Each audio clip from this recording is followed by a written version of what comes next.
Today, many people are going more towards the use of lasers for these intrabony defect regeneration.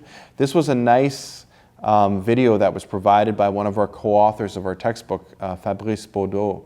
And he showed that you can use the erbium YAG basically to clean out first with an erbium YAG the periodontal pockets, and then after what he does is he actually cuts up the PRF membranes and he'll actually take these and place them inside the pockets.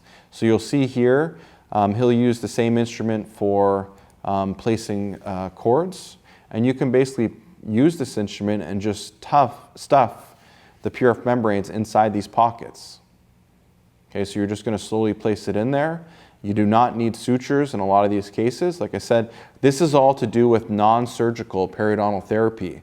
In these cases here, we're really trying to investigate what do you do with a patient when they have 5, 6, 7 millimeter pockets, and whether we should do surgery to those patients, whether or not we should attempt something, should we use lasers, should we tuck the PRF in, can we use combination approaches?